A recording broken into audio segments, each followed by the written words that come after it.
ఆంధ్రప్రదేశ్లో వైఎస్ఆర్ పార్టీకి సంబంధించిన ఎంపీలు, రాజ్యసభ ఎంపీలు తెలుగుదేశం పార్టీ వాళ్ళ మీద బలవేస్తుంది, వాళ్ళకు బేరం పెట్టింది, ఇలాంటి వార్తలు సాక్షాత్తు వాళ్ళ సాక్షి పత్రికలోనే ప్రచురించారు. అందులో కనీసం ముగ్గురికి అయితే ఇప్పటికే 70 కోట్లు ఆఫర్ చేశారు. ఇట్లాంటివి నేను కామెంట్ చేశాను.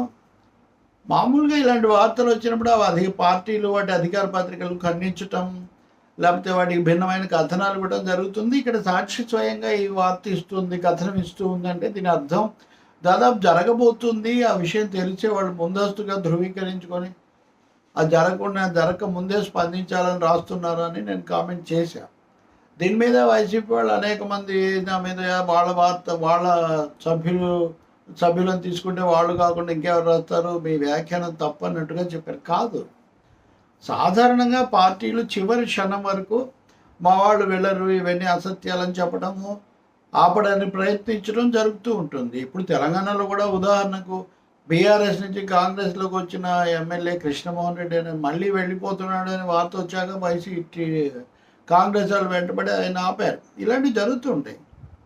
కానీ ఇక్కడ సాక్షి ముందుగా ఈ వార్త బ్రేక్ చేస్తుంది, స్టోరీ. అందుకనే ఈ సందేహం వచ్చింది.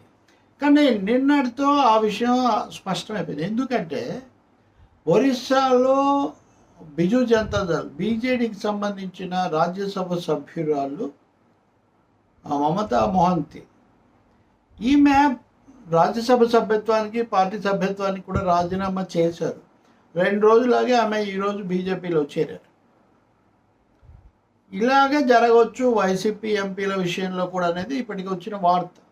ఒకటేమో వాళ్ళు నేరుగా వెళ్ళి బీజేపీలో చేరొచ్చు, లేదా తెలుగుదేశంలో చేరొచ్చు అని. అంతకుముందు తెలుగుదేశం రాజ్యసభాపక్షం పూర్తిగా ఒక కనకమెడల రవీంద్రనాథ్ తప్ప మిగిలిన వాళ్ళందరూ బీజేపీలో చేరారు. ఇప్పుడు వాళ్ళలో కొంతమంది బీజేపీ తరఫున ఆంధ్రప్రదేశ్లో ఎంపీలు కూడా అయ్యారు. కాబట్టి ఇలాగ జరగవచ్చు అని ఇప్పుడు కొంతమందిని బీజేపీ, కొంతమందిని టీడీపీ తీసుకుంటాయని కూడా కథనాలు వచ్చాయి. ఇవే బహుశా ఈ ఆందోళనతోనే వైసీపీ వాళ్ళ పత్రిక ముందుగా దీన్ని ఇక స్టోరీ బ్రేక్ చేసింది అని మనం అనుకోవాల్సి వస్తుంది.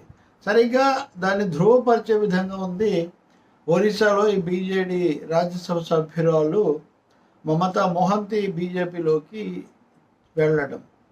ఆమె సభ్యత్వానికి రాజీనామా చేశారు. ఒరిస్సాలో నిజానికి 147 మంది సభ్యులు ఉన్న వాళ్ళ శాసనసభలో ఓడిపోయినప్పటికీ బీజేడీకి 51 మంది సభ్యులు ఉన్నారు. 147లో 51. ఆంధ్రప్రదేశ్లో 175లో వైసీపీకి 11. కాబట్టి ఇక్కడ చాలా బలహీనపడ్డారు. ఈ పరిస్థితి వాళ్ళకి అక్కడ సంఖ్యాపరంగా లేదు. పైగా 24 ఏళ్ళు ఏకధాటిగా పాలించిన నవీన్ పట్నాయక్ ఓడిపోయినా కానీ ఇంకా ఆయనకు తగిన గౌరవం అవన్నీ కూడా అక్కడ ఉన్నాయి. ఉదాహరణకు మొన్న జగన్నాథ రథయాత్ర సమయంలో వెళ్తే ప్రస్తుత ముఖ్యమంత్రి మాజీ కంటే ఈయనగా ఎక్కువ హడావుడి అక్కడ మనకు కనిపించింది. ఆయన వినయంగా ఉన్నారు. కానీ అందువల్ల బీజేడీ అవకాశాలు వాళ్ళ బలం ఇంకా ఉన్నప్పటికీ అక్కడికంటే కూడా బీజేపీలోకి వెళ్ళడం మంచిది అని దానికి రాజీనామా మార్గాన్ని ఎంచుకున్నారు ఈ మమతా మొహంతి. రాజీనామా చేసిన ఆమెకి ఇంకా 2-3 ఏళ్ళు ఉంది పదవీ కాలం. ఇప్పుడు వాళ్ళకే అత్యధిక స్థానాలు ఉన్నాయి కాబట్టి ఆమెను వాళ్ళే మళ్ళీ రాజ్యసభకు పంపగలుగుతారు. ఈ ఫార్ములా, ఈ ఆపరేషన్ ఆకర్ష్ ఫార్ములా ఆంధ్రప్రదేశ్లో కూడా అమలు జరగవచ్చు. లోక్సభలో మెజారిటీ తగ్గి రాజ్యసభలో కూడా ఇతర పార్టీల మీద ఆధారపడే పరిస్థితి నుంచి బయటపడడానికి ఇతరులను చేర్చుకుందామనే ఒక ఎత్తుగడ బీజేపీ కొత్తది కాదు, గతంలో తెలుగుదేశాన్ని చేర్చుకున్నారు. కాబట్టి ఇప్పుడు వైసీపీ వాళ్ళు మాకు 11 మంది ఉంటే మాకు ప్రధానమైన ఆలంబనని వాళ్ళు భావిస్తున్నారు కదా, దాన్ని దెబ్బతీయాలి అని తెలుగుదేశం భావిస్తున్నట్టు వ్యూహాలు పన్నుతున్నట్టు కనిపిస్తుంది.